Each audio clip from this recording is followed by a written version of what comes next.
नमस्कार।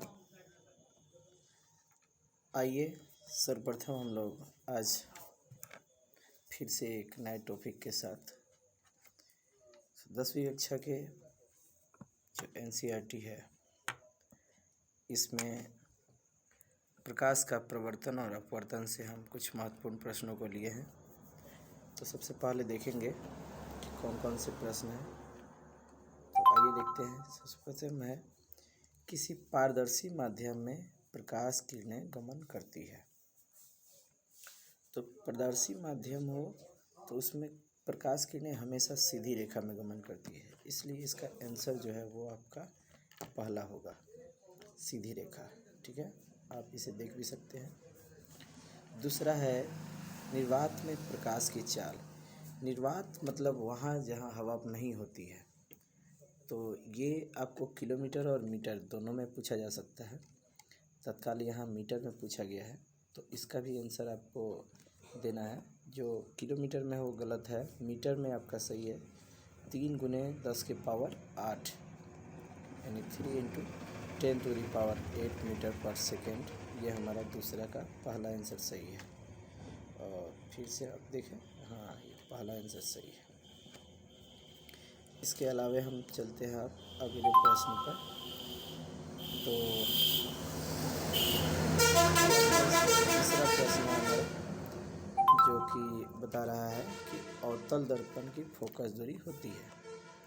तो अवतल दर्पण की फोकस दूरी हमेशा ऋणात्मक होगा, चाहे वो लेंस हो या फोकस दर्पण हो। तो इसलिए आपका आंसर पहला होने वाला है। फिर बोला गया है कि किसी उत्तल दर्पण की फोकस दूरी होती है। तो उत्तल दर्पण की फोकस दूरी लेंस हो या फोकस हो हमेशा धनात्मक होता है, तो उत्तल फोकस दूरी धनात्मक हो जाएगा।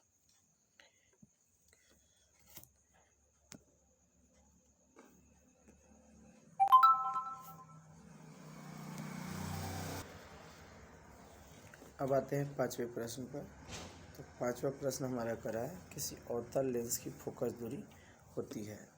तो फ्रेंड्स, अवतल लेंस की जो फोकस दूरी होती है वो हमेशा ऋणात्मक होती है।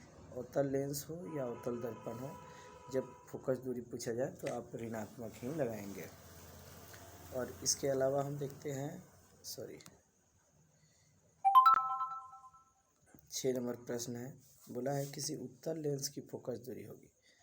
तो मित्र, हमने अभी बताया था कि उत्तल लेंस की फोकस दूरी जो होता है, चाहे वो दर्पण हो या आपका लेंस हो, ये दोनों में ही धनात्मक होता है, इसलिए आपका पहला आंसर सही होगा।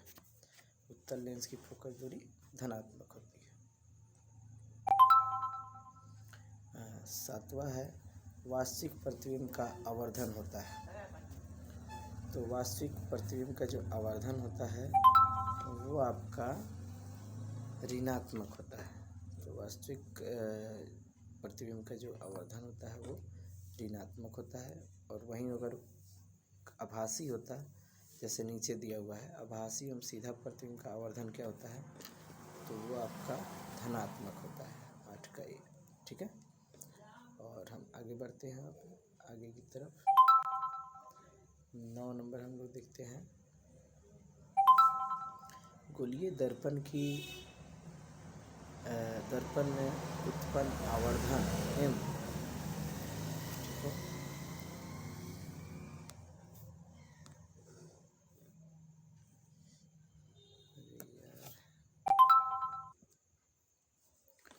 तो हम चर्चा कर रहे थे गोलीय दर्पण द्वारा उत्पन्न आवर्धन। तो जब दर्पण होगा तो उसमें ध्यान रखना है -v/u होता है। और इस हिसाब से आप देखेंगे तो आपका आंसर जो होने वाला है वो है बी, -v/u। लेकिन वहीं अगर आपसे लेंस में पूछ दिया जाए तो लेंस में प्लस में होता है, इसलिए गोलीय लेंस का जो आवर्धन है वो आपका v/u होता है। ठीक है, आगे बढ़ते हैं हम और देखते हैं 11 नंबर प्रश्न। तो कह रहा है नई कार्तीय चिन्ह परिपाटी के अनुसार मुख्य अक्ष के लंबवत तथा ऊपर की ओर प्लस वाई अक्ष के अनुसार मापी जाने वाली दूरियां मानी जाती है। तो जब ऊपर की ओर मापते हैं तो धनात्मक होती है, इसलिए आपका आंसर जो होने वाला है वो होने वाला है ए, धनात्मक। ठीक है, ध्यान रहे कि इस तरह के भी ऑप्शन आ सकते हैं, धनात्मक ऋणात्मक दोनों, लेकिन ये सही नहीं है। और हम आगे देखते हैं 12 नंबर प्रश्न को। थोड़ा ही लंबा प्रश्न है। नई कार्तीय चिन्ह परिपाटी के अनुसार मुख्य अक्ष के लंबवत तथा नीचे की ओर, तो जब हम नीचे की ओर देखेंगे तो वो हमारा ऋणात्मक होगा। नीचे की ओर जब भी हम देखेंगे तो वो ऋणात्मक होगा, जबकि ऊपर की ओर धनात्मक। ठीक है, ऐसे हम बना दें आपको, इस तरीके से रहेगा। तो ऊपर की तरफ प्लस और नीचे की तरफ माइनस माना जाएगा। वहीं बाईं तरफ चलेंगे तो इधर भी माइनस हो जाएगा और इधर प्लस हो जाएगा, तो दाईं तरफ प्लस होगा। तो इस तरह के कुछ चिन्ह होते हैं। चलिए आगे बढ़ते हैं, 13 नंबर को देखते हैं। और 13 नंबर में नई कार्तिक चिन्ह परिपाटी के अनुसार मूल बिंदु के दाईं ओर, तो जब दाईं ओर होगा तो मैंने बता दिया है पहले ही कि दायां आपका प्लस होगा, इसलिए 13 का क्या होने वाला है, ए होने वाला है प्लस। और वहीं है नई कार्तिक नाचिए चिन्ह के अनुसार मूल बिंदु के बाईं ओर, तो जब बाईं ओर चलेंगे तो वो ऋणात्मक हो जाएगा, इसलिए वो ऋणात्मक में जाएगा। उसी तरह से 15 में देखते हैं कि जो दंत विशेषज्ञ हैं ना, मरीजों के दांतों का बड़ा प्रतिबिंब देखने के लिए, जब भी बड़ा प्रतिबिंब देखना होगा तो हमारा अवतल दर्पण की आवश्यकता होगी, इसलिए हमको बी चाहिए।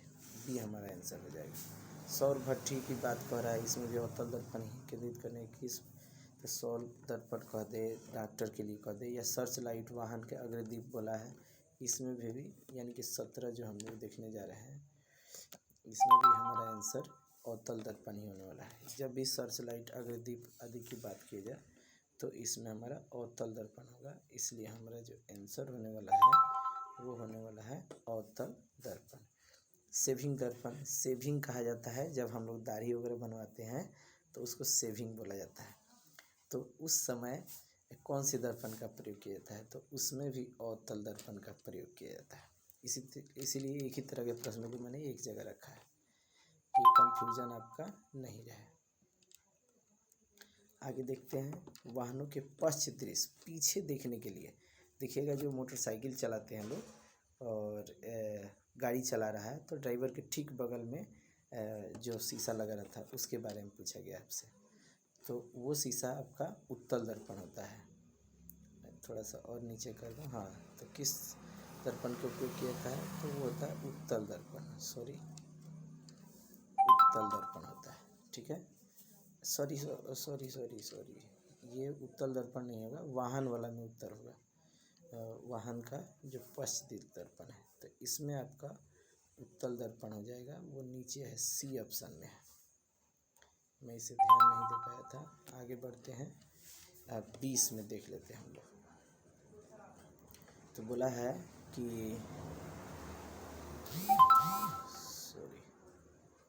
क्या ऑप्शन में आ गया, हाँ ठीक है, 20, गोलीय लेंस की वृत्ताकार रूपरेखा का प्रभाव व्यास कहलाता है।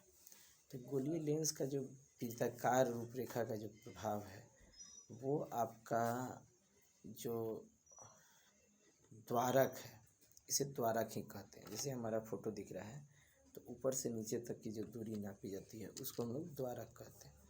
तो 20 का आंसर आपका सी होने वाला है।